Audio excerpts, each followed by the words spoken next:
Hello, welcome to my YouTube channel. And today we discuss about the mechanical load on the synchronous motor. Basically, in the case of DC motor or induction motor, we can see that if we increase the load, if the load is increased, then the speed is decreased. Okay, and the decrease in speed reduces the counter EMF or back EMF, so it is also reduces the back EMF. Okay, enough so that additional current is drawn from the source to carry the increased load at a reduced speed. So we know that the armature current IA equals to V minus EB by RA. So here, if the back EMF is reduced, that means the armature current is increased. So this is the way when the load is applied on the induction motor or DC motor, more current is required, and it is also more current is required and from the source, and the carry of the increased load and also reduce the speed. But this method is not applicable for the synchronous motor, because synchronous motor has a constant speed, that is the synchronous speed.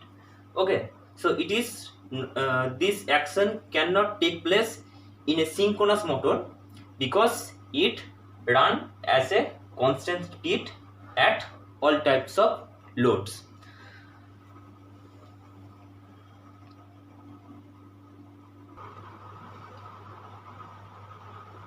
So now we discuss that what happens if we are give the mechanical load on the synchronous motor.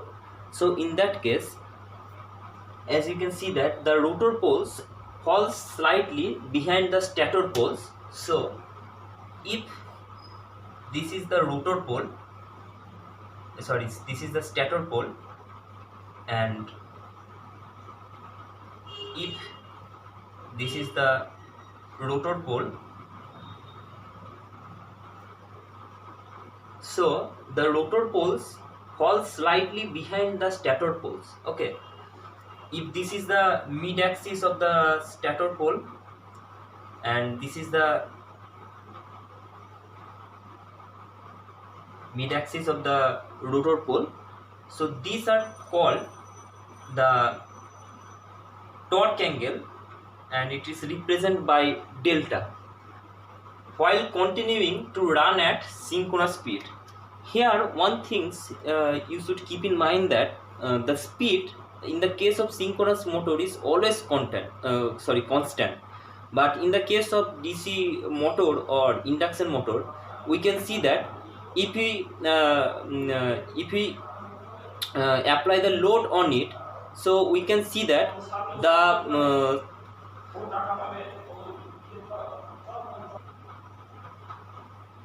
that means in the case of induction motor and DC motor, if we apply the load on it, so the speed also reduces, and also the back EMF, that is the counter EMF, also reduces.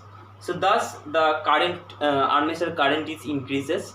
But in the case of synchronous motor, because the speed of the speed of the synchronous motor is constant, that is the synchronous speed, so we can see that if this is the stator, this is the stator and this is the rotor, so there will be a small angular displacement between them, but the speed have to constant, that means the speed will be always constant. Okay, this angular displacement between stator and rotor pole, called torque angle, okay, causes the phase of back EMF EB to change with respect to supply voltage V. and this increase the net EMF ER in the stator winding. So we know that the ER, that is the net EMF, equals to V minus EB. So if the so V minus EB, and if EB is also reduced, that is the back EMF is reduced, so ER will be increased, and the current, the stator current IA equals to, we know that, ER by ZS. Here ER is the net EMF and ZS is the synchronous impedance. So consequently stator current IA increases to carry the load. Okay, so this is the way if we apply the load on the synchronous motor, so the synchronous motor remains the carry the same speed. Okay, it will not reduces its speed. So that's the way the synchronous motor carry the load. So there are some following point you should keep in mind, that a synchronous motor run at synchronous speed at all the loads. That means if the increase load not by decrease the speed, but the relative shift between the stator and rotor poles by adjustment to their torque angle. So if the more load is applied, so in that case the torque angle will be increases. Okay.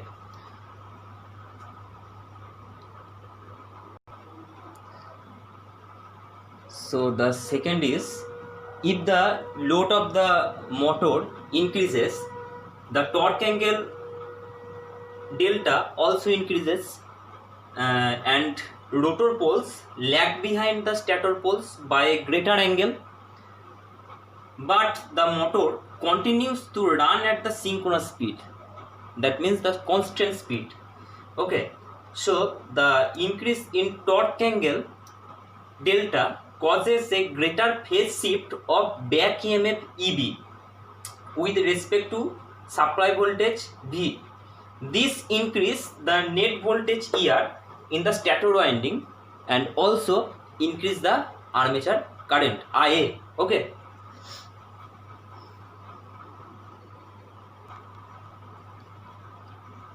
Now the third is, if the load of the motor decreases, the torque angle delta is also decreased. This causes a smaller phase shift of EB with respect to supply voltage V. So therefore consequently net voltage ER in the stator winding decreases, and so does the armature current IA equals to ER by ZS. Okay, so these are the following point you should keep in mind. So and this is the method of when we applying the load on the synchronous motor. So I hope you understand. So thank you.